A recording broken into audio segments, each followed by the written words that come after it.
이 물체가 질량이 m인 물체가 x축의 양의 방향으로 50도로 a라는 가속도를 가지고 움직이더라 이거예요. 이럴 때 우리가 가해준 세 번째 힘의 크기와 방향은 어떻게 되느냐 하는 걸 물어보는 거예요. 그래서 우리 이 물체에 작용하는 힘에 대해서 뉴턴의 법칙을 쓸 때는 이 물체에 작용하는 모든 힘을 다 더해야 돼요. 모든 힘을 다 더하면 그 힘들이 벡터니까 벡터를 세 개를 더할 때는 크기와 방향을 생각해야 되죠. 그러면 크기가 세 힘이 한쪽 방향으로 가까이 되면 힘이 더 커질 수도 있고 힘이 서로 반대 방향으로 되면 힘이 작아질 수도 있죠. 그래서 우리 그걸 다 더한 형태를 구해야 되는데 우리 그런 거를 net force라고 해요. 다 합한 거. net force. 우리나라 말로는 우리말로 쓰기 위해서 알짜 힘이라고 하는데 net force를 계산한다면 그 net force가 그 물체에 가속도를 준다는 거죠. 그래서 오케이. 그러면은 이걸 다 더한 total net force가 질량 m을 a로 준다고 하니까 그럼 F3는 좀 넘겨서 쓰면 되죠. 우리 이 값 다 알죠. 질량 알고 가속도 알고 F1, F2 알죠. 근데 우리 문제를 풀기 저렇게 쓰면 벡터로 쓰면 간단하지만 우리 성분으로 쓰면 확실하게 구할 수 있으니까 X 성분은 MA는 M 곱하기 A에다가 코사인 50도 이쪽 방향 양의 방향 F1은 F1 코사인 30도 굉장히 이상하게 썼지만 F1 코사인 30도 이쪽 방향은 0이죠. 0인데 굉장히 복잡하게 썼죠. 이게 가속도가 쭉 이걸 계산을 하면 이 숫자를 다 집어넣으면 우리 쉽게 계산할 수 있고 Y 방향은 역시 Y 성분 이건 Y 성분이 F1 마이너스 요거는 우선 사인 50도 마이너스 F1 사인 30도인데 역시 이상하게 썼고 마이너스 F2 이거를 계산하면 우리 쉽게 구할 수 있다 이거예요. 그래서 우리 힘의 크기와 방향은 크기는 당연히 우리 피타고라스 정리에 의해서 요거의 제곱 더하기 요거의 제곱의 스퀘어 루트를 취하면 되고 θ는 fx분의 fy 다음과 같이 구하면 되죠. 오케이. 이거 아주 간단한 문제죠. 자, 이제 그러면 여러분들의 머리를 웜업을 했으면 이제 조금 복잡한 문제를 이제 시작하면 되죠. 되게 이제 도르래가 들어오는 문제는 굉장히 귀찮긴 하지만 문제는 굉장히 간단한 문제예요. 뭐냐면 도르래가 질량이 있는 경우는 좀 약간 복잡한데 할 거예요, 우리. 질량이 없으면 이 물체가 다음과 같이 도르래 역할은 힘의 방향만 바꿔주는 역할을 하고 그 다음에 여기 우선 마찰이 나중에 있는 거 할 거지만 우선 처음부터 하면 복잡하니까 마찰이 없는 경우 다음과 같은 경우에 이 물체 다음과 같이 large m, small m이 다음과 같이 매달려 있는 경우에 이 물체의 가속도는 얼마냐? 라고 물어보는 거죠. 그래서 우리가 하는 문제를 푸는 테크닉은 잘라서 풀어요. divide and conquer예요. 뭐냐면 요 물체만 생각해요. 그럼 요 물체에 작용하는 힘이 있으면 물론 여기 작용하는 힘은 줄이 잡아당기는 텐션이죠. 그 힘에 의해서 이게 어떻게 가속이 되는 거를 생각하고 그 다음에 여기만 생각해요. 두 개 연결된 건 우리 걱정할 필요 없어요. 요거에 작용하는 힘은 중력이 있고 여기 텐션이 있죠. 이 텐션과 이 텐션은 방향은 다르지만 크기는 작용 반작용의 관계이기 때문에 여기 있는 텐션이랑 같을 거고 그 힘이 net force로 당연히 물론 밑으로 떨어지겠죠. 밑으로 다음과 같이 가속도 운동을 할 거라 이거예요. 그래서 이런 걸 생각할 땐 요 물체에 대해서 작용하는 힘 요 물체에서 작용하는 힘에 대해서 뉴턴의 제2법칙을 적용해요. 다만 요게 연결되어 있다고 하면 줄이 늘어나거나 끊어지지 않는다면 여기서 오는 가속도랑 여기서 오는 가속도랑은 같을 거라는 거죠.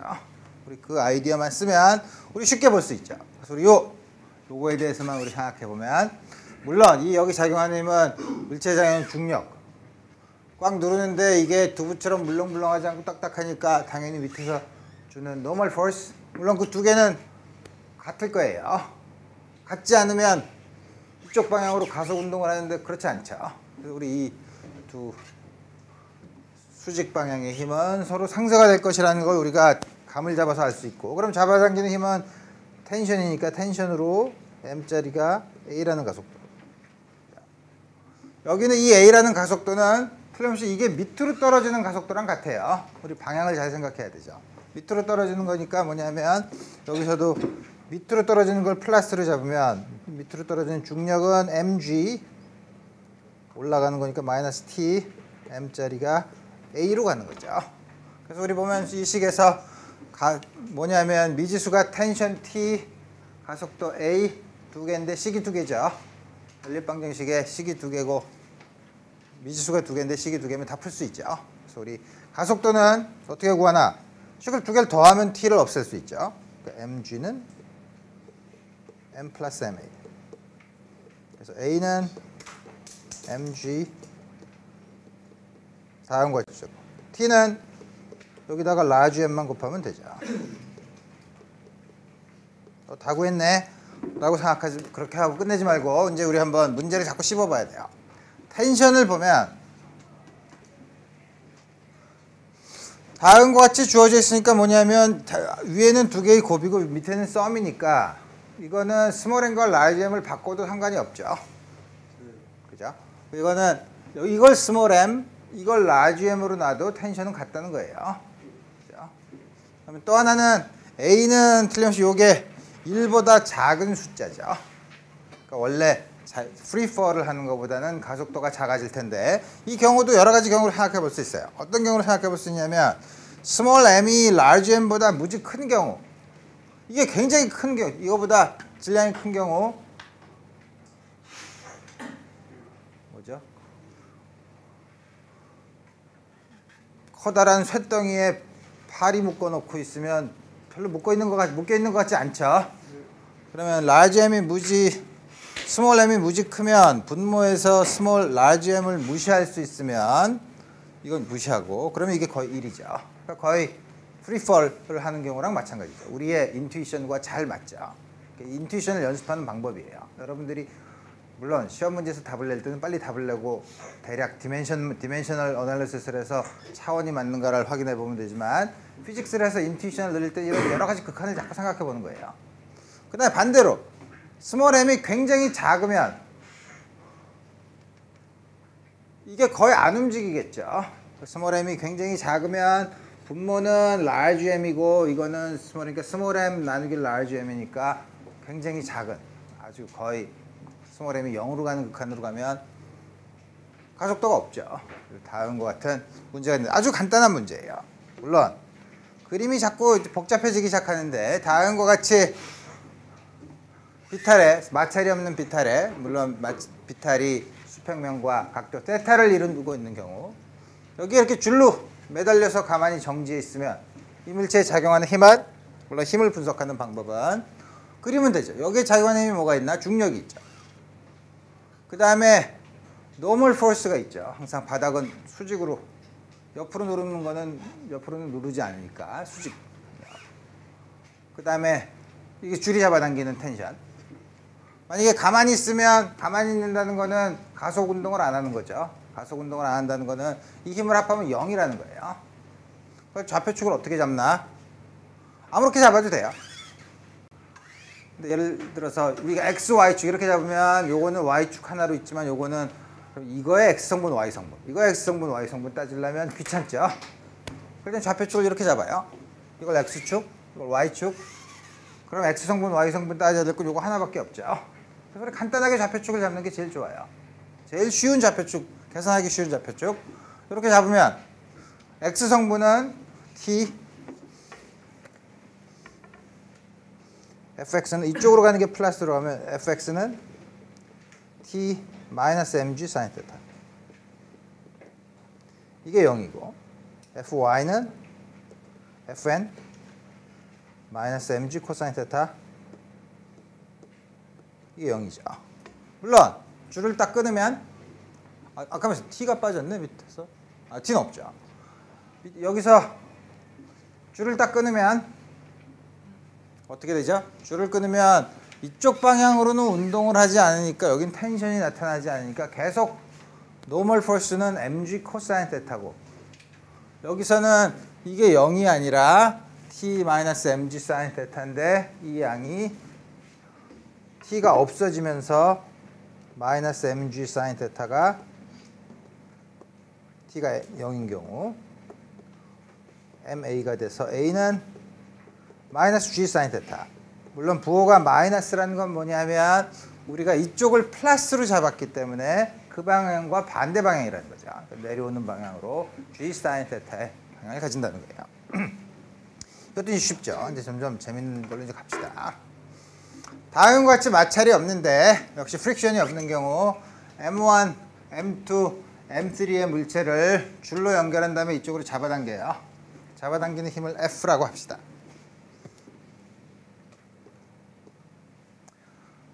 그러면 이 물체의 가속도는 얼마인가? 이 물체가 움직이는 첫 번째 질문, 가속도는 얼마인가? 요 텐션은 얼마인가를 물어보는 거죠. 어떻게 하라 그랬죠? 다 생각하면 복잡하니까 하나씩 따로 떼서 생각하라 그랬죠. 그죠? 그럼 요거에 대해서는 작용하는 힘은 T1밖에 없죠. 물론 중력과 노멀 포스는 항상 서로 캔슬이 될 거예요. 왜냐하면 이쪽 방향으로 가속 운동을 안 하기 때문에. 우리 그러니까 그 방향을 생각하지 말고 여기서 작용하는 힘은 T1, 오른쪽으로 작용하는 T1밖에 없고 M1이 A.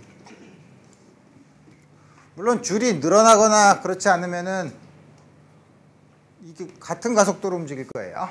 그죠? 전부 다 같은 가속도로 움직인다고 A라고 하면 여기 작용하는 힘은 이쪽으로 T2. 이건 작용 반작용으로 이쪽으로 T1이죠. T2 마이너스 T1이 M2가 A로 되죠. 마지막으로 세 번째는 오른쪽으로 T3, 왼쪽으로 T2, T3 마이너스 T2는 M3A죠. 아니지. T3? 그래, T3가 F죠.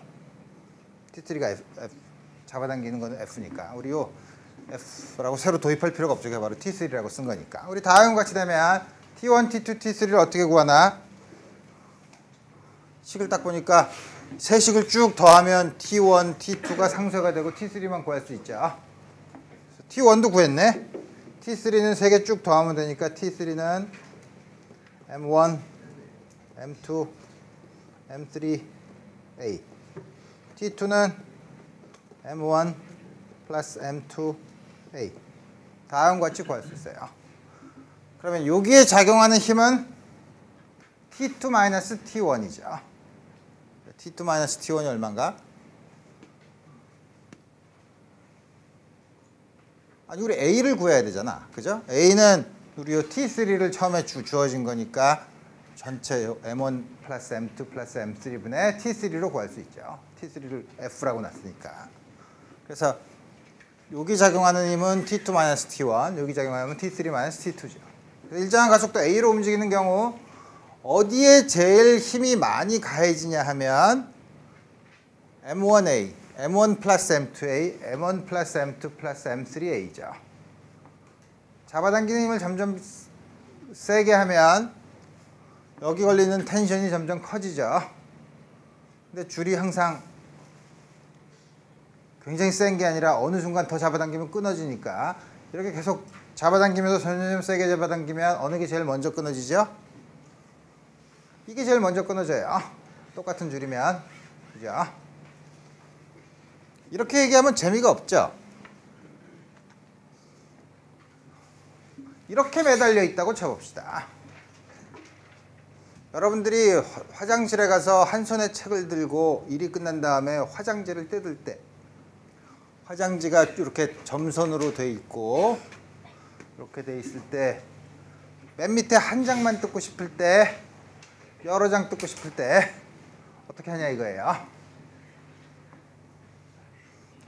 굉장히 이상한 응용을 하죠. 어쨌든 작용하는 힘을 보면 여기에 작용하는 힘은 물론 여기에 중력이 더 있죠. 그러면 여기 작용하는 힘은 이쪽으로는 T2일 테니까 T2 마이너스 우리 물론 다 계산할 mg를 넣어서 계산할 수 있지만 우리 조금 아까 했던 걸 보면 물론 중력이 전부 다 똑같은 중력을 받기 때문에 힘을 이렇게 받지만 여기서 받는 힘은 잡아당기면 이게 제일 먼저 힘을 받는다고 했죠. 그런가? 이게 제일 큰 힘을 받는다고 했죠. 그러면 이걸 천천히 잡아당긴다는 건 뭐예요? 여기 가속도를 작게 하면 이게 충분히 안 끊어지죠. 그럼 이건 당연히 안 끊어지죠. 그러니까 천천히 쭉 잡아당기면 두루루루 내려오죠. 그래서 우리가 여러분들이 한 장만 끊을 때 어떻게 하죠? 우리가 경험에서 내려온 지식을 보면 탁 떼죠. 그죠? 그래서 뭐냐면 제일 요거는 그렇지만 여기 이걸 딱 잡고서 잡아당길 때 요거보다는 여기에 더 힘이 많이 걸리기 때문에 요게 끊어지는 거죠.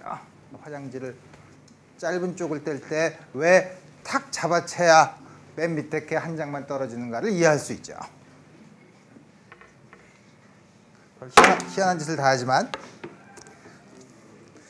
이거 화장실의 물리학이라고 해서 여러 가지를 해도 되겠네. 그래서 우리 또 다른 이야기는 이제부터 이제 점점 재밌는 이야기로 들어가는데 뭐냐면 왜 이렇게 많아? 다음과 같은 열기구에서 열기구라는 게 뭐냐면 풍선에다가 밑에서 불을 막 뜨거운 가스를 넣어주면 요 안에가 뜨거운 공기가 되면 공기의 밀도가 작아지니까 다른 데보다 공기 밀도가 작아지면 부력을 받아서 이렇게 뜨죠. 그래서 이렇게 떠서 쭉 올라가는데 어느 순간 공기가 식어가지고서 공기가 식으면 밑으로 떨어지게 되죠. 밑으로 떨어지는 게 가속도가 이 전체 질량을 m이라고 하면 전체가 밑으로 a로 가속도를 가지고 내려오더라 이거예요. 그럼 어떻게 하죠? 올라가야죠. 근데 이 열기구에 가스를 덮일 가스가 다 떨어졌어. 이럴 땐 어떻게 하죠? 이 안에 있는 만약에 모래자루 같은 게 있으면 자꾸 퍼서 바깥으로 내서 질량을 줄여야죠. 그것도 안 되면 뭐 자기가 뛰어내릴 수는 없고 역시 아까의 화장실의 물리학을 보면 여러 가지 일로 사람의 질량을 줄일 수 있는 방법이 여러 가지가 있죠. 뭐 침을 뱉는 것도 있고 뭐 하여튼 별짓을 그렇지만 우리 그런 거 너무 지저분해지니까 이 안에 모래 이 주머니가 있어서 이거를 던지는데 얼마나 질량을 버리면 A라는 가속도로 내려오던 게 A라는 가속도로 올라갈까? 를 생각해 봅시다. 물론 이때 처음에 받는 부력은 나중에 다시 공부하겠지만 우리 적당히 뭐 생각하기는 어렵지만 적당한 힘 F로 작용한다고 쳐봅시다. 그래서 처음 상태는 질량이 M일 때 부력 F를 받는데 A로 내려오는 경우고 물건을 막 버려가지고 이제는 M'이라는 게 됐을 때 그때는 역시 부력이 똑같다고 하면 그때는 A라고 올라가는 상황을 보고 이때 M'을 구한 다음에 얼만큼 버려야 되느냐 하는 걸 물어보니까 M에서 M'을 빼면 되죠.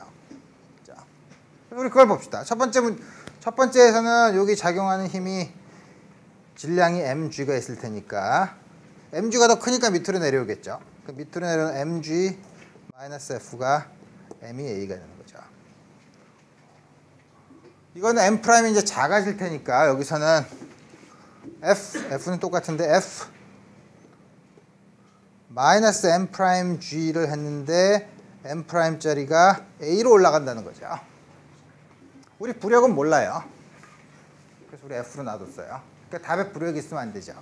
식을 잘 써서 두 식을 더하면 부력이 없어지죠. 우리 부력을 물론 미지수가 여러 개지. 그렇지만 우리 상관할 필요 없죠. 미지수가 여러 개니까 두 개죠. F랑 M'이죠. 우리 A는 알고 있으니까 식 두 개, 미지수 두 개면 역시 다 풀 수는 있지만 우리 F는 상관하지 말고 두 개를 더하면 M-M'G는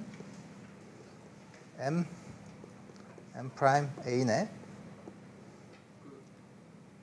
응? 결과 쪽도 부호 바꿔야 되지 않나요? 어디? MA하고 F랑 어디? MG 빼기 F는 마이너스 MA예요. 지금 보면 그러니까 여러분들이 조심해야 되는 게 뭐냐면 내가 마구 바꿨는데 왜냐면 여기서는 이게 밑으로 떨어진다고 하니까 밑에 방향을 플러스로 잡았어요. 그러니까 밑에 방향을 플러스니까 이게 mg가 플러스죠. f는 반대 방향이니까 마이너스죠. m자리가 a로 가는 거 a가 플러스라는 거예요. 이거 올라간다며. 그래서 올라가는 걸 플러스로 잡았어요. 올라가는 걸 플러스로 잡으면 이쪽에 f가 플러스로 올라가는 거죠. m'g가 중력은 그때 반대 방향이죠. 근데 역시 a는 크기는 a지만 이쪽으로 올라가는 걸 플러스로 잡았으니까 이 부호가 맞죠. 만약에 계속 똑같은 이 밑으로 내려오는 걸 플러스로 잡았다면 이 전체 부호를 바꾸면 되죠. 그리고 그걸 다시 바꾼 것뿐이에요. 그 축은 뭐냐면 축의 방향은 여러분들이 생각하기 편하게 잡으면 된다는 거예요. 이쪽으로 잡는다고 해서 전혀 틀린 건 아니죠. 다만 전체 부호가 바뀌는 것뿐이에요. 오케이. 그래서 a를 구할 수 있죠. a가 얼마냐? 아니지. m'을 구해야 되지. m'은 이쪽으로 넘기면 m' g 플러스 a는 mg 마이너스 a. 그러니까 m'은 m에다가 g 플러스 a 뭐야? g 마이너스 a. 1보다 작죠. 당연히 이게 레이쇼가 1보다 작아야 되겠죠. 있는 것보다 더 많이 버릴 수는 없죠. 오케이. 그러면 m-m'은 우리가 관심 있는 건 다음과 같은 양이니까 얼만큼 버렸냐고 물어봤으니까 m g 플러스 a로 통분하면 1이니까 g 플러스 a 빼기 g 플러스 a. 여기 없어져서 2배 m a g 플러스 a. 다음과 같이 주어지죠. a가 여기서 보는 것처럼 m'이 음수가 될 수 없어요. a가 g보다 클 수 없어요. 그렇죠? 우리 잘 알죠? a가 올라가는 게 중력 가속보다 더 빨리 올라갈 수는 없죠. 그래서 우리 다음과 같은 경우를 볼 수 있다. 드디어 지난 시간에 봤던 원숭이가 또다시 등장했죠. 많이 등장한다 그랬어요. 이 원숭이가 뭐냐면 원숭이의 질량이 m, 스몰 m. 여기 상자가 있는데 이게 라지 m이라고 합시다. 그 다음에 여기 이렇게 밧줄을 이렇게 걸어놨지만 밧줄 사이 여기 막 쓸리고 그래서 프릭션이 있지만 우리 처음 가장 쉽게 프릭션이 없다고 생각해 봅시다. 그리고 여기 원숭이가 이걸 올라가요. 여러분들 머릿속으로 생각하면 아 이게 굉장히 무거우면 원숭이가 그냥 쭉 이걸 타고 올라가고 이건 가만히 있겠네. 그렇죠? 원숭이가 좀 더 빨리 올라가면 가속을 가지고 올라가서 이걸 점점 세게 잡아당기면 줄을 세게 잡아당기면 텐션이 이렇게 잡아당기면 이것도 올라가니까 점점 세게 잡아당기면 여기 들어올리는 힘이 점점 커지죠. 어느 순간이 되면 이게 들리죠. 그죠? 아무리 무겁지만 굉장히 팔 힘이 센 원숭이가 마구 잡아당겨서 올라가면 원숭이는 굉장히 빠른 가속도로 큰 가속도로 올라갈 거예요. 그래서 어느 정도로 가속도로 올라가야 이 물체가 들릴까 하는 문제네요. 문제가 이제 머릿속에 들어왔죠. 처음에 우리가 다음 같은 걸 많이 보는, 그 다음에 여러분들 경험에도 보면 밑에다 무거운 걸 담아놓고 하면 천천히 올라가면 당연히 이 물체는 가만히 있죠. 하지만 빨리 올라간다는 건 점점 가속을 줘서 올라간다는 건 점점 줄을 세게 잡아당긴다는 거니까 세게 잡아당기면 이쪽 텐션이 올라가는 거죠. 우리 보면 다음 같은 문제도 복잡하지만 오케이. 그러면 여기 있는 질량 원숭이가 m이 있는데 질량이 있으니까 중력. 여기서 원숭이가 잡아당긴다는 거는 원숭이가 줄에다가 가한 힘이죠. 그럼 반작용으로 줄이 원숭이를 잡아당겨 올리죠. 그래서 우리가 요 물체에 작용하는 힘은 원숭이가 외부에 가한 힘이 아니라 원숭이가 받는 힘이에요. 원숭이가 줄을 잡아당기면 줄이 원숭이를 잡아당겨요. 반작용으로. 원숭이가 한테 받는 힘은 줄이 잡아당기는 힘이죠. 다음과 같은 텐션으로 올라갈 거예요. 그래서 이 원숭이가 A라는 걸로 간다면 우리 위로 올라가는 건 알 테니까 헷갈리지 않게 이쪽을 이제 여기서 플러스 방향으로 잡으면 되죠. 그럼 어떻게 되냐면 T 마이너스 mg를 했더니 ma. 이게 거의 살짝 올라갈 정도면 요 텐션과 중력이 여기 작용하는 힘은 중력이 있을 테고 위로 텐션이 있을 텐데 요 텐션이 mg보다 조금만 크면 되죠. 그럼 들어 올라가죠. 그럼 뭐냐면 t가 mg면 되죠. 여기다 집어넣으면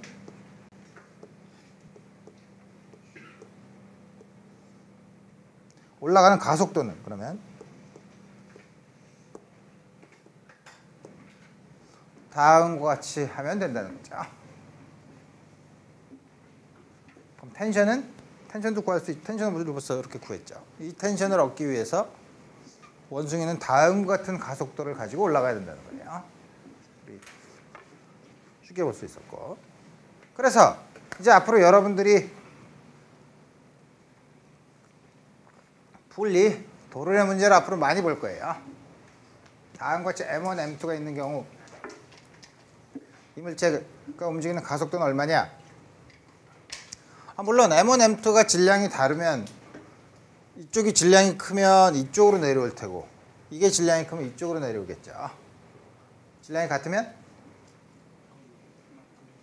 질량이 같으면 정지해 있을 수도 있어요. 질량이 같으면 등속도로 움직여요. 그죠? 처음에 이렇게 툭 잡아당겨 놓으면 그쪽으로 계속 쭉 내려간다는 그거예요. 뚝 부딪힐 때까지. 되게 질량이 같으면 가만히 있어요. 가만히 안 있어요. 처음 조건에 따라서 달라지죠. 가만히 있을 수도 있지만 처음에 일정한 속도로 움직이고 있으면 그 속도로 계속 움직이죠. 우리 다음 같은 경우는 아주 쉬운 문제예요. 어떻게? 유물질 각각 우리 쪼개서 보라며. 쪼개서 보는데 각각을 연결시키는 거는 줄이기 때문에 이게 올라가는 가속도랑 이게 내려오는 가속도의 크기는 똑같다는 거예요. 여기서 작용하는 힘은 중력, 텐션. 위로 이게 M1이 작다고 쳐봅시다. 올라간다고 쳐요. 우리 이게 M1, M2가 어느 게 큰지도 모르는데 이렇게 잡아도 되나요? 잡아도 돼요. 잡았는데 만약에 A가 음수가 나오면 우리가 잡은 방향이 잘못됐다고 생각하면 돼. 반대 방향으로 간다고 생각하면 되죠. 그러니까 좌표축을 이걸 어느 쪽을 플러스로 잡을까? 처음에 고민스럽지만 아무데나 잡아. 나중에 값이 음수가 나오면 우리가 정한 방향의 반대 방향으로만 정해주면 돼요. 전혀 어렵지 않아요. 오케이, 이렇게 정하면 T-M1G는 M1이 A로 간다. 그럼 이거는 M2G로 내려오고 위로 텐션이 있지만 이게 A로 올라가면 이건 내려올 테니까 이건 어떻게 되나? M2G 마이너스 T는 M2A. 내가 이렇게 교묘하게 쓴 건 자꾸 이렇게 쓰는 건 뭐냐면 두 개를 더하면 항상 이렇게 상쇄가 되게 그렇게 쓴 거죠. 그렇지만 여기서도 보면 뭐냐면 가속도 A, acceleration A, 텐션 T, 미지수가 두 개, 식이 두 개니까 역시 풀 수 있어요. 그래서 두 개를 더하면 M1 플러스 M2 A는 M2 마이너스 M1G. 그래서 A는 M1 플러스 M2분의 M2 마이너스 M1G. M2가 M1보다 크면 A가 포지티브 넘버죠. M2가 M1보다 크면 우리가 정한 방향이 맞다는 거죠. 이쪽 방향으로 간다는 거죠. M1이 M2보다 크면 이쪽으로 정한 음수인데 이쪽으로 가는 게 이쪽 방향으로 음수라면 밑으로 내려온 가속을 받는다는 거죠. 다음 거 찾고 텐션은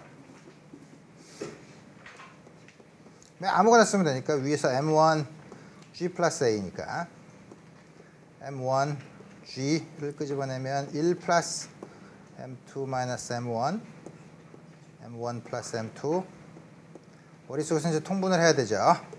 M1 플러스 M2분의 M1 플러스 M2에다가 M2 마이너스 M1을 하면 M1은 상쇄가 되고 2배의 M2 앞에 있는 M1까지 해서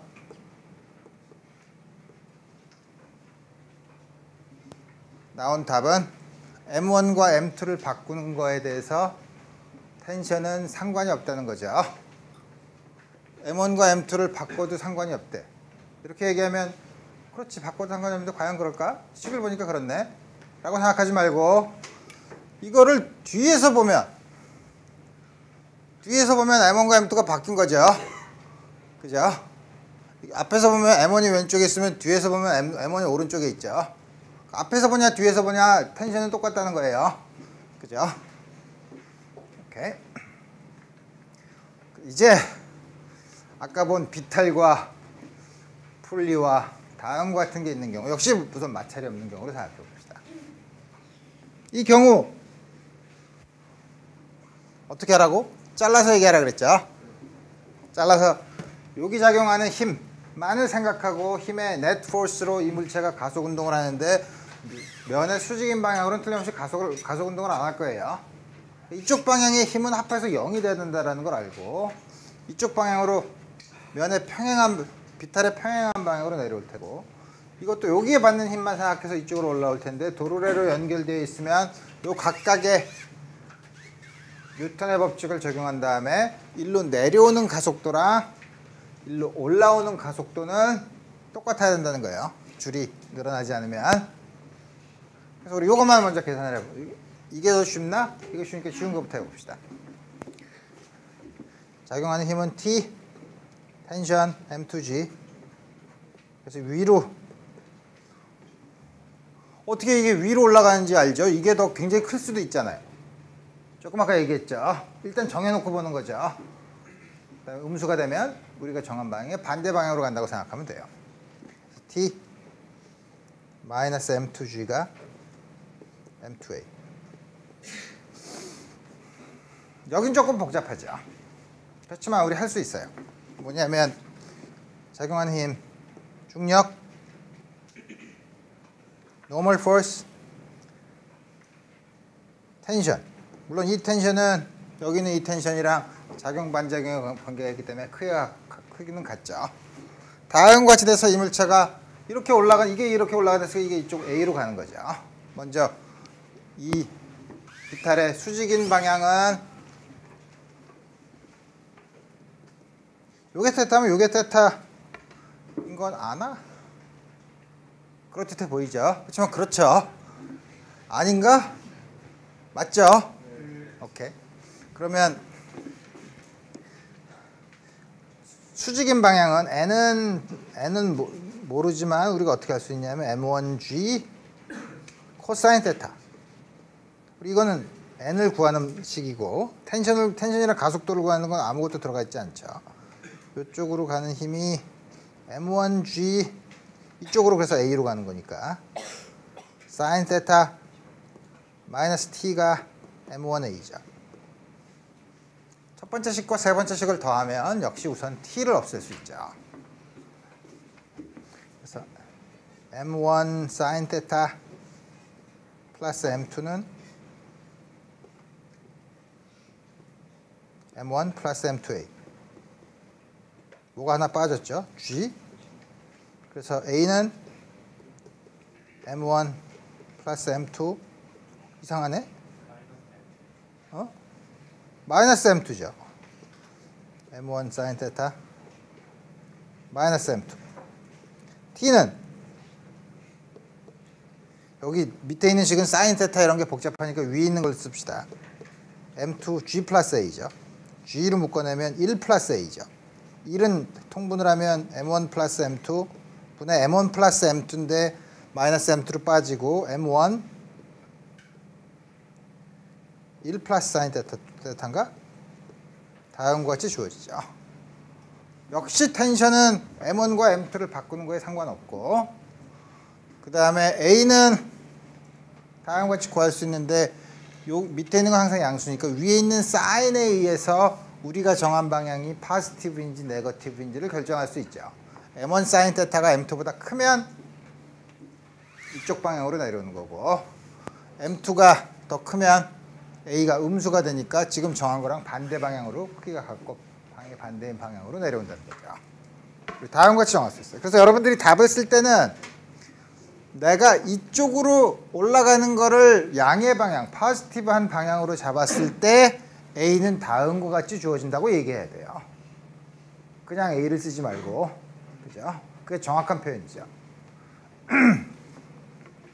시험 볼 때도 반드시 그 조건을 쓰는 A의 크기는 부호가 바뀔 수가 있으니까 그럴 때는 그게 뭐 할 때는 내가 올라가는 방향을 양의 방향으로 잡았을 때 A는 다음과 같이 주어진다라고 얘기하면 돼요. 그럼 명확하게 우리 얘기할 수 있죠. 양쪽이 비탈인 경우 문제가 복잡하지만 문제 해석하는 방법은 똑같아요. 어떻게 하냐면 여기서 작용하는 힘 다 더한 게 이쪽 방향으로는 비탈의 수직인 방향으로는 서로 힘이 상쇄가 될 테고 이쪽 방향으로 가속을 할 테고 이것도 이쪽 방향으로 수직인 힘은 서로 상쇄가 되고 이쪽 방향으로 작용하는 힘에 의해서 가속 운동을 할 텐데 이쪽 방향으로 내려오는 가속도랑 올라오는 가속도는 크기는 똑같아요. 자, 그래서 우리 여기서 M1이 커 보이니까 모르지만 이쪽 방향을 플러스로 잡아봅시다. 자, 그러면 여기 작용하는 힘은 똑같죠. M1G normal force tension 이게 세타 1이래. 그러면 N 이것도 1이라고 할까? N1은 mg 이게 항상 헷갈려. M1G 코사인 세타 1. 그 다음에 이쪽 방향으로 내려오니까 M1G 사인 세타 1 마이너스 T가 M1짜리가 A로 간다는 거죠. 오른쪽에서도 똑같이 할 수 있어요. M2G normal force 텐션 똑같죠. 그러면 이게 세타 2인데 N2는 M2G 코사인 세타 2. 그 다음에 이제 이쪽으로 올라가는 걸 A라고 했으니까 T 마이너스 M2G 사인 세타 2는 M2A. 이 두 식으로 아까 한 것처럼 A와 T를 구할 수 있죠. 그러니까 전혀 복잡하지 않아요. 앞으로 나온 도르래 문제에서는 다음과 같은 식으로 문제를 풀면 된다 이거예요. 이제 마찰이 프릭션이 있을 땐 그럼 어떻게 되느냐를 이제 생각을 해야 되죠. 프릭션은 항상 운동의 반대 방향으로 작용을 한다고 하죠. 뭐냐면 우리 먼저 프릭션을 생각해 보면 다음과 같은 테이블이 있는데 처음에 내가 테이블에 수평인 방향의 힘을 작용했는데 여기 안 움직이네. 왜 힘을 가했는데 왜 안 움직일까? 뉴턴의 법칙이 틀렸네. 가 아니고 그렇다면 힘을 줬는데도 안 움직였다는 건 뭐냐면 이물체에 적용하는 net force가 0이라는 뜻이에요. 그죠? 그 net force가 어디서 왔냐? 프릭션에서 왔다는 거죠. 내가 힘을 가하면 그 힘과 크기가 같고 방향이 반대인 힘이 프릭션 포스가 작용했기 때문에 그 두 개가 합해서 0이죠. 내가 그럼 힘을 좀 더 증가시켜도 가만히 있네? 그러면 정지해 있는 동안은 내가 힘을 줬다 뺐다 해도 프릭션이 계속 그거랑 똑같이 크기가 같고 방향이 반대인 방향으로 상쇄가 된다 이거예요. 그래서 그런 걸 우리가 소위 말하는 static friction, 정지 마찰력이라고 해요. 정지 마찰력의 크기는 외부에서 가해준 힘과 같아요. 그죠? 언제든지. 근데 어느 순간 힘을 가하다가 점점 더 큰 힘을 가하기 시작하면 미끄러지기 시작하죠. 그러니까 그때 보면 마찰력이 뭐냐면 스태틱 프릭션이 점점 커지다가 어느 순간이 되면 미끄러지기 시작해요. 근데 미끄러지기 시작하려는 순간이 스태틱 프릭션이 제일 최대값을 가지죠. 그걸 최대 정지 마찰력이라고 해요. 이 그림이 그거예요. 처음에 조금 가했을 때는 그걸 항상 크게 갖고 방향이 반대인 힘이다가 어느 순간 미끄러지기 시작하면 그 다음부터 여러분도 경험을 여태까지 20년 년 살아온 경험에 조금 짧게 산 사람도 있지만 미끄러지기 시작하는 순간에는 일정한 속도로 움직이는 데는 최대 정지 마찰력 한번 밀었다가 그 다음부터는 좀 쉽게 가죠. 그 후에도 미끄러지기 시작하는 순간, 미끄러진 다음에도 미끄러지는 동안에는 계속 힘을 가해줘야만 등속도로 미끄러지기 때문에 운동하는 경우에도 마찰력이 있죠. 그걸 우리가 운동 마찰력, 카이네틱 프릭션이라고 얘기해요. 그렇지만 운동 마찰력은 최대 정지 마찰력보다는 작더라 이거예요. 특별한 원리가 있어서 그러냐? 우리가 관측한 사실이에요. 경험적으로 관측한 사실이에요. 그래서 우리가 지금 여기 뭐냐면 이 그림은 처음에 힘을 계속 쭉 증가시켜서 가하는 힘을 쭉 증가시켜서 미끄러지기 시작하는 순간 가하는 힘이 시간에 대해서 쭉 1차 함수로 증가하는 시간에 비례하는 힘으로 주어졌을 때 나오는 마찰력을 시간에 대한 함수로 그린 거예요. 힘이 점점 커지면 정지 마찰력도 점점 크게 갖고 방향의 반대로 계속 커지다가 어느 순간이 지나면 여기가 최대 정지 마찰력이죠. 지나면 뚝 떨어져서 카이네틱 프릭션은 가해준 힘과는 상관없이 거의 일정해요. 이게 경험적인 사실이에요. 그래서 우리 맥시멈 스태틱 프릭션은 스태틱 프릭션을 항상 이렇게 쓸 수 있는 건 아니에요. 맥시멈 스태틱 프릭션은 노멀 포스에 비례하더라 이거예요. 요 값이. 이 값 말고 이거는 외부에서 가한 힘에 비례하는 거고 맥시멈 스태틱 프릭션은 이 물체가 가한 노멀 포스 누르면 노멀 포스에 비례하고 그 비례 상수를 mu s라고 써요. 스태틱 프릭션에 s를 쓴 거죠. 차원은 디멘션은 없어요. 왜냐면 이것도 힘이니까. 그죠? 카이네틱 프릭션도 역시 마찬가지로 쓸 수 있는데 그때는 카이네틱 프릭션은 역시 노멀 포스에 비례하는데 앞에 있는 이 비례 상수보다 작은 mus보다 작은 μk 카이네틱이라는 것에서 μk라고 쓰고 이것도 역시 상수로 다른 것이 있어요. 여러분들이 대학교에 들어오기 전에 마찰에 대해서 배웠을 때는 옛날에 아리스토텔레스인가? 아니지. 갈릴레오인가? 레오나르도 다빈치인가? 마찰에 대해서 하는 것 중에 뭐냐면 마찰력은 접촉 면적과 무관하다 라는 말 들어본 적 있어요?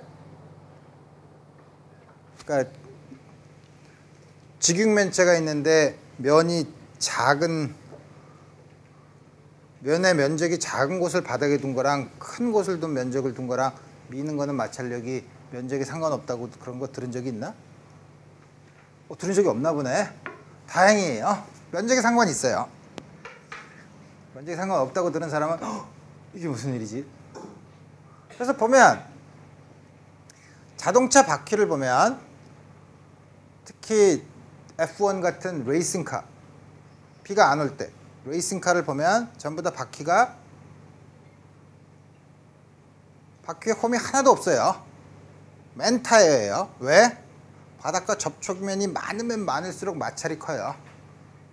전부 다 접촉면이 많으면 많을수록 마찰이 크면 뭐냐면 컨트롤을 잘할 수 있어요. 그러면 왜 보통 차도 다 앞에 그 소위 트레드마크라고 이 홈을 파지 않고 그냥 매끄럽게 하지 왜 그렇게 하나요? 비가 오기 때문에. 비가 오면 면이 매끈매끈하면 바닥에 닿으면 잘 미끄러지죠. 그럼 왜 그 타이어에 홈이 있냐 하면 홈 사이로 물이 빠져나가고 나머지 부분이 땅바닥이랑 닿게 하려고 그래요. 물 빠져나가게 하려고 한 물구멍이에요. 사실 타이어에 이렇게 생긴 건. 그래서 스포츠카 경주를 레이스도 봐도 비 오는 날에는 구멍 뚫린 거 이렇게 홈 있는 거 써요. 그래서 면적인데 뭐냐면 그렇다고 해서 그러면 옛날 사람이 얘기했던 면적에 무관하다라고 하는 건 뭐냐면 겉보기 면적에 무관하다는 거예요. 겉보기 면적이라는 게 도대체 뭐냐? 물체가 있으면 물체가 울퉁불퉁하죠. 표면을 자세히 보면 울퉁불퉁하죠. 울퉁불퉁하면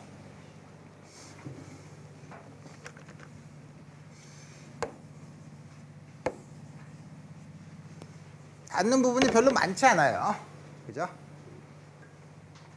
그래서 보면 실제 면적이 있다고 하더라도 실제로 닿는 부분은 그렇게 많지 않아요. 이 닿는 부분은 많지 않기 때문에 여기 있는 면적, 전체 면적과는 마찰력은 상관이 없다는 거예요. 닿는 부분의 면적이 필요하다는 거지. 그래서 겉보기 면적이 상관이 없다는 건 이것 때문에 그런데 실제로는 닿는 면적이 면을 매끄럽게 아까 말한 것처럼 타이어에 홈을 판 거랑 면을 더 많이 매끄럽게 만든 거랑은 마찰력이 차이가 있어요. 또 하나는 그럼 마찰력은 왜 생기냐 이거예요.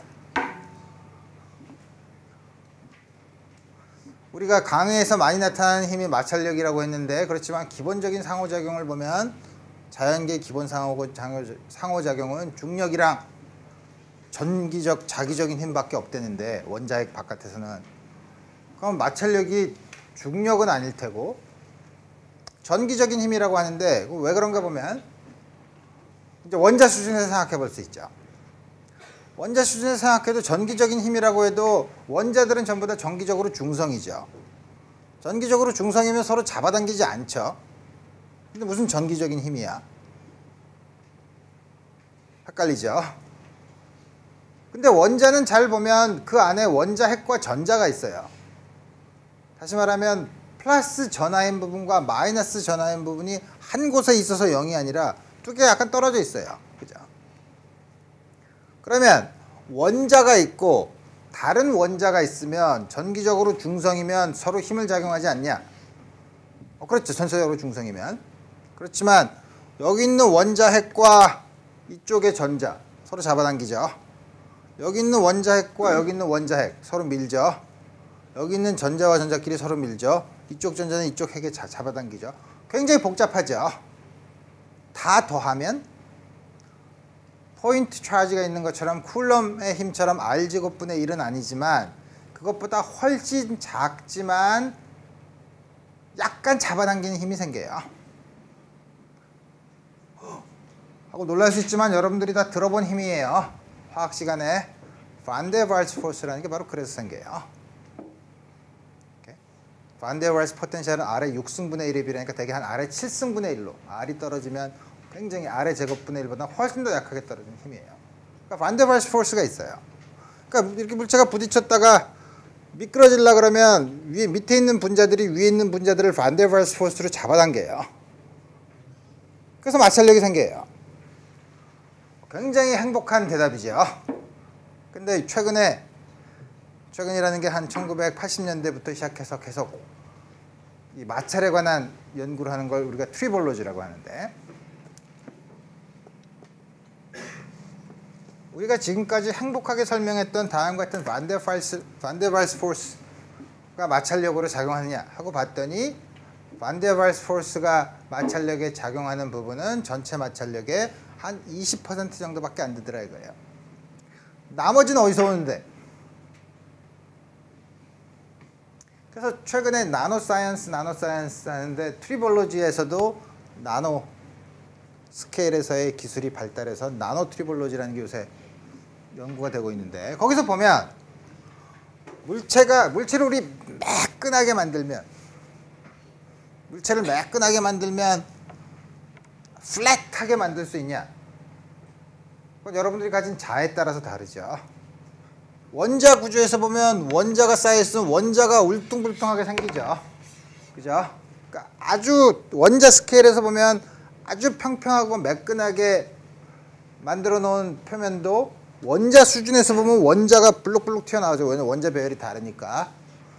그래서 두 면을 확대해 보면 다음과 같이 생겨요. 그러면 양쪽 면에서 달라붙는 면들이 있죠. 가다가 달라붙는 면들이 이렇게 보면 딱 달라붙더라 이거예요. 딱 달라붙어서 미끄러지면 그게 깨져요. 깨지면서 물론 원자가 조금씩 깨지죠. 원자가 깨져서 바깥으로 나오죠. 깨지면서 또 다시 올라가면서 또 달라붙고 또 달라붙고 깨지고 달라붙고 깨지고 다음과 같은 일을 반복하더라 이거예요. 두 물자를 딱 붙이는 걸 우리가 보통 일상생활에서 용접 웰딩이라고 하죠. 웰딩은 근데 굉장히 높은 온도로 붙일 수 있죠. 근데 이건 아주 낮은 온도에서도 원자들 사이에서는 그런 일이 일어나요. 그래서 우리 이런 현상을 콜드 웰딩이라고 불러요.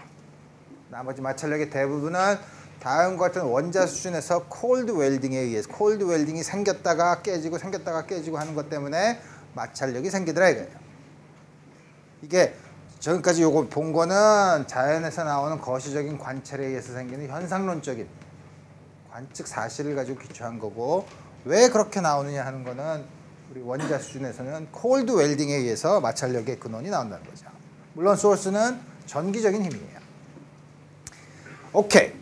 그러면 우리 조금 아까 봤던 마찰이 없고 물체가 도르래가 있고 이런 데서 힘이 작용하면 어떻게 움직일 것이냐 하는 거는 그렇게 우리 실제 생활과는 별로 맞지 않으니까 우리 이제는 똑같은 문제를 마찰이 있는, 프릭션이 있는 경우에 대해서 다시 다 풀어볼 수 있어요. 마찰은 항상, 프릭션은 운동의 반대 방향이에요. 혹은 힘을 받는 방향의 외부에서 받는 힘의 반대 방향이에요.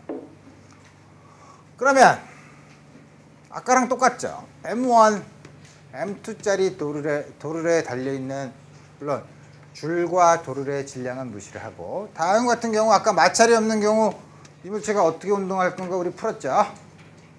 이제 여기에 프릭션이 있는 경우, 어떻게 되냐 이거예요.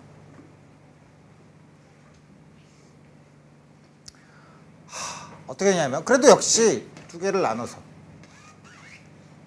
여기 작용하는 힘은 중력, 텐션이죠. 여기 작용하는 힘은 이쪽으로 잡아당기는 텐션, normal force, 중력, 그 다음에 이쪽으로 가는 프릭션이 있죠. 반대 방향으로는 프릭션이 있죠.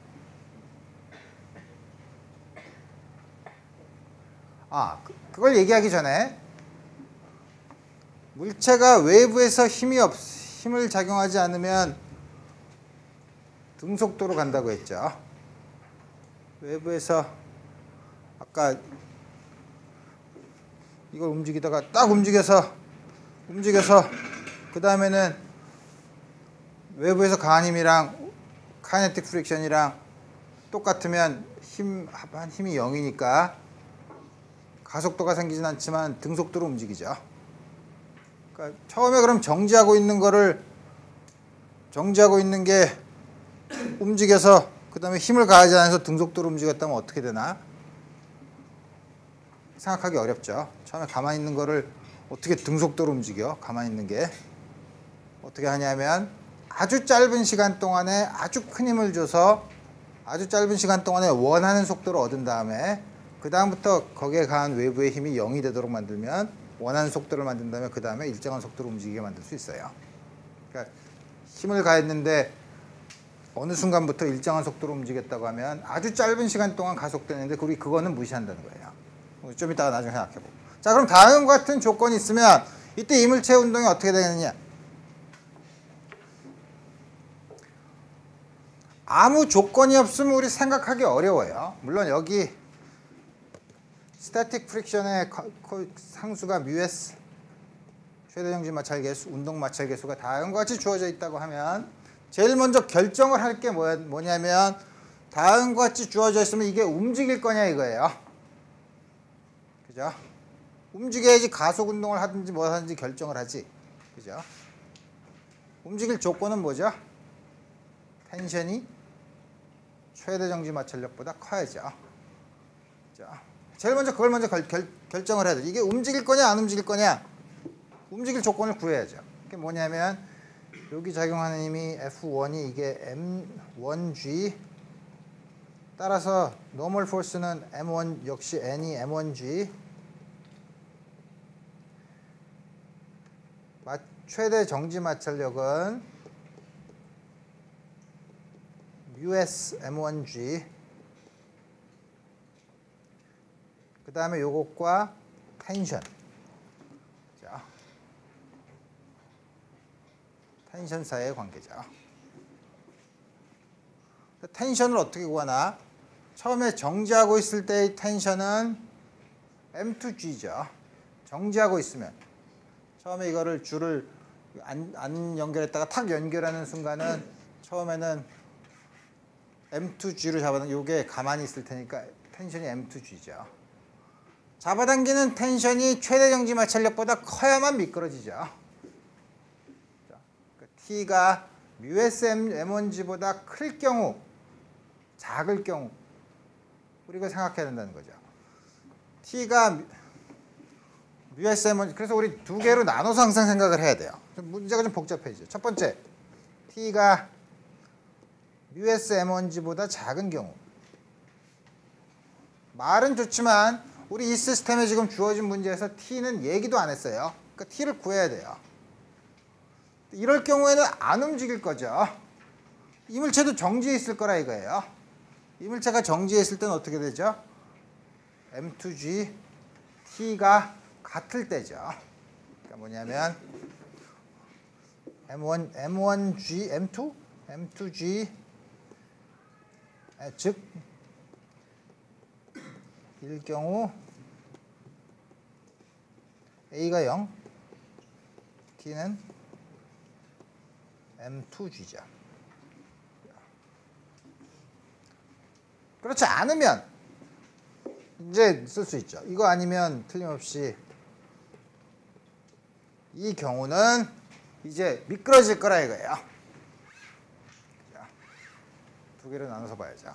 그래서 보면 여기 작용하는 힘 가속도 A로 이렇게 내려오겠네. 그러면 M2G T로 했는데 이게 A로 내려온다니까 M2G 빼기 T는 M2가 A로 내려온다고. 그럼 이게 A로 이쪽으로 움직이겠죠. N1과 M1G는 서로 상쇄가 되니까 N1은 F1, M1G고 움직이는 경우니까 최대 정지 마찰력을 지나서 움직이는 경우니까 요거는 μk 곱하기 N으로 쓸 수 있어요. N1 μk 곱하기 M1G죠. 그래서 이쪽으로 T 마이너스 μk M1G로 했더니 M1짜리가 A로 가더라 이거예요. 식 2개, 미지수 2개 풀 수 있어요. 여러분들이 내가 식을 쓰는 방식이 있다면 제일 먼저 생각하면 2개를 더하면 되죠. 2개를 더하면 이제 9를 붙여야지. 2 KM1 G는 M1 A는 M1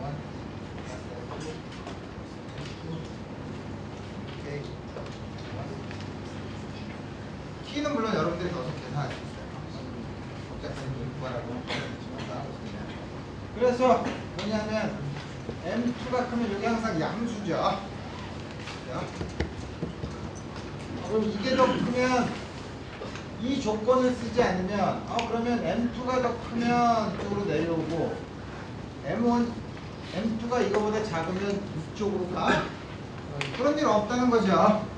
그래서 우리 그거를 구별해야 된다는 거예요. 처음에 그래서 프릭션이 있을 때는 이게 움직이느냐 안 움직이느냐를 먼저 결정해야 된다는 거죠.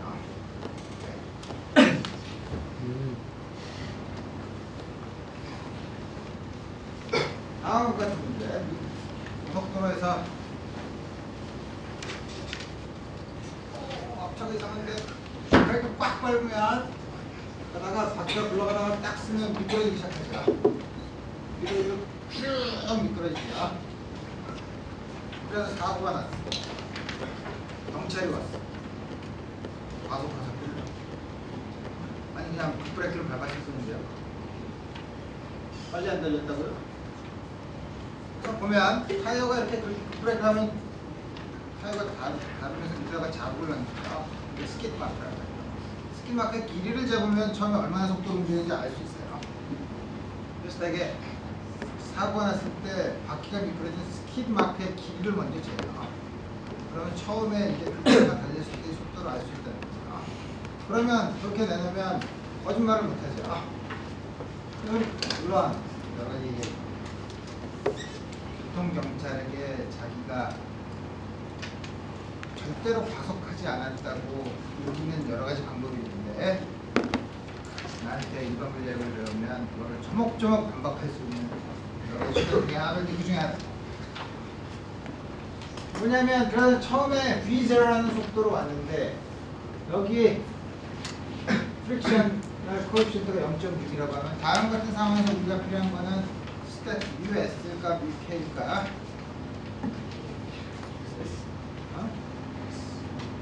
그래서 꽉 밟으면 그냥 쓰나 미끄러지죠. 미끄러질 때 사용되는 프릭션은 스태틱 프릭션이에요? 카이네틱 프릭션이에요? 카이네틱 프릭션이니까 우리가 필요한 코에피션트는 UK예요. 자, 그리고 여기서 US를 줘봤자 아무 소용없어요. 문제 못 풀어요. 그래서 처음에 쭉 갔더니 290m 가서 섰더라 이거예요. 미끄러져서. 그럼 처음에 어떤 속도로 움직였을까? 작용한 힘을 보면 꽉 밟으면 이 물체에 작용하는 힘은 마찰력밖에 없어요. 자, 이쪽 방향으로 풀수밖에 없죠. 수직 방향으로는 서로 상쇄가 될 테니까 이거는 프릭셔널 포스는 노멀 포스에 비례하는 노멀 포스는 중력이랑 같습니다. 이쪽을 플러스로 잡으면 이쪽이 마이너스 방향이니까 마이너스 FK가 MA. 그러니까 도는 그렇게 걱정할 필요 없어요. 왜냐면 우리가 이쪽을 플러스로 잡았을 뿐이에요. 만약에 내가 이쪽을 플러스로 잡았다 그러면 다르게 쓰면 되죠. 여기 있는 도는 이쪽을 플러스로 잡았어요. A는 그래서 다음 같이 쓰고 FK가 조금만 볼수록 UKMG 마이너스 UKG예요. A를 알면 컨스탄트 액셀러레이션이죠.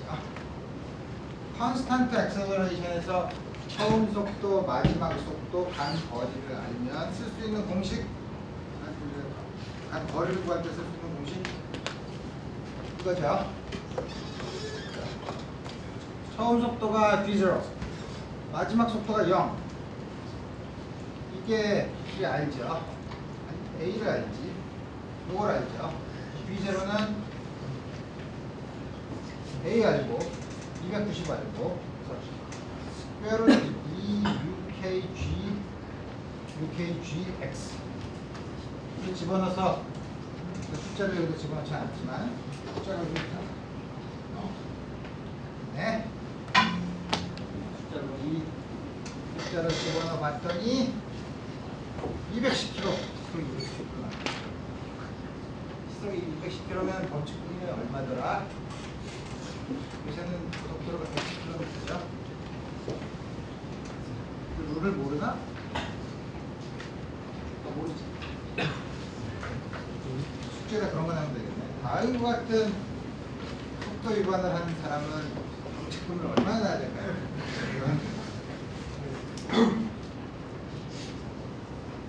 자, 이거는 프릭션이랑은 다르지만 또 다른 운동을 방해하는 힘이 있어요. 운동을 방해하는 힘이 있는데 그게 뭐냐면 쌍울이 높은 데서 구름에서 떨어지죠. 비구름의 높이가 대략 얼마 정도 되죠? 잘 모르지. 대략 한 2km에서 4km 정도 위에요. 4km 정도라고 하면 4km에서 자유낙하하면 떨어질 때 속도가 얼마냐면 조금 본 것처럼 B제곱 B제곱 제곱은 5배 G 항고예요. G가 많았으니까 처음이 0이라고 하면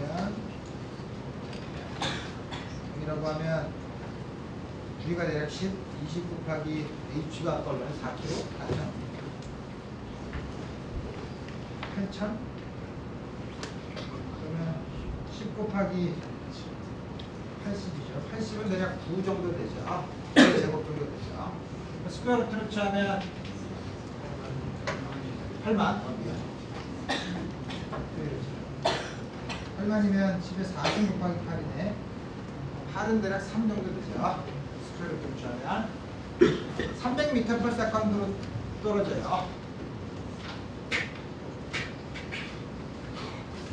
우리 다 죽어요. 목숨 걸고 뛰어 빗길은 목숨 걸고 뛰어야 돼요. Singing in the rain 웃기지도 말라 그래요. Screaming in the rain. 근데 안 그렇더라 이거예요. 진짜 세계에서는 왜 그러냐 이거. 왜 그러냐면 우리 다행히 지구 대기권에는 공기가 있기 때문에 빗방울이 떨어지면 공기 분자가 자꾸 와서 부딪혀요. 그러니까 들어오는 운동을 방해하죠. 하지만 공기는 가만히 있고 빗방울이 이렇게 떨어지지만 빗방울의 입장에서 보면 빗방울은 가만히 있는데 공기 분자가 와서 자꾸 부딪히죠.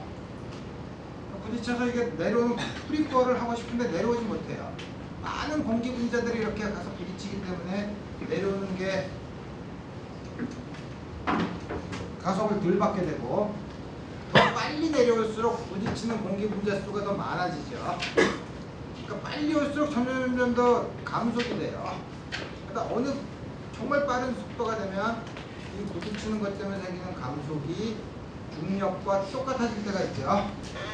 그때부터 일정한 속도로 떨어지죠. 그걸 우리가 소위 말하는 터미널 벨로시티라고 얘기합니다. 터미널 벨로시티 일단 이거를 여러분들이 태어났을 때쯤인가? 또는 좀 나중인가? 터미널 스피드라는 영화 봤나? 키아누 리브스와 산드라 블록이 나온 산드라 블록이 누군지도 모르시죠? 어쨌든 그렇다 이거예요. 그래서 보면 그렇게 돼서 운동을 하는데 공기 분자들 혹은 작은 물속이라도 괜찮아요. 그 작은 분자들이 계속 와서 운동하는 반대 방향으로 와서 부딪혀서 생기는 운동을 방해하는 힘. 지금 마찰력이랑 이게 비슷하죠. 그런 힘을 드래그 포스라고 얘기해요. 브레이크 풀린다는 거죠. 드래그 포스라고 얘기해요. 드래그 포스는 적당한 차원이 없는 수, 디멘션이 없는 수, 공기의 밀도, 진행 방향의 단면적, 속도의 제곱에 비례해서 어떻게? 그렇죠. 그럴 듯하죠. 뭐냐면 단면적이 크면 클수록 부딪히는 공기 분자의 수가 많은 테고 공기 분자의 밀도가 이거 공기 분자의 밀도예요. 공기 분자의 밀도가 크면 클수록 쑥 지나갈 때 부딪히는 공기 분자의 수가 많은 테고 속도가 크면 클수록 단위시간당 부딪히는 공기 분자가 많을 텐데 왜 V제곱이냐 이거예요. 이걸 어떻게 하지? 디멘셔널 어널리시스를 우리가 관심 있는 드래그 포스는 포스죠. 포스는 뭐죠? M 곱하기 A죠. 디멘션은 질량, 가속도는 L2죠. 우리가 관심 있는 공기는 지금 우리가 본 것처럼 드래그 포스에 관련된 물리적인 양은 공기의 밀도, 그다음 빗방울이 떨어지는 부분은 단면적, 그렇죠? 단면적, 속도. 이거 외에는 의존하지 않을 거라 이거예요. 딴 거 없죠. 중력. 중력이 없어도 무중력 상태의 공기가 있는 곳에 무중력 상태에서 한 덩어리가 한쪽에서 이렇게 움직이면 역시 드래그 포스는 있죠. 그러니까 중력은 별 상관이 없는 것 같아요. 다른 것도 요 안에 있으면 오케이. 뭐의 X승, A의 Y승, ES XY, Z를 적당히 결합해서 포스의 디멘션이 나오도록 결정하면 돼요. O는 디멘션이 얼마죠? 단위 부피당 질량이죠.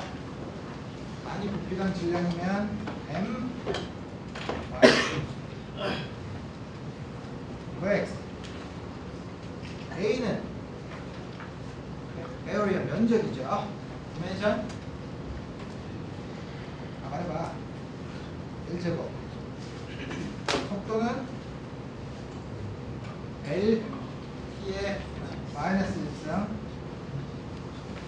이제 다 합하면 되죠.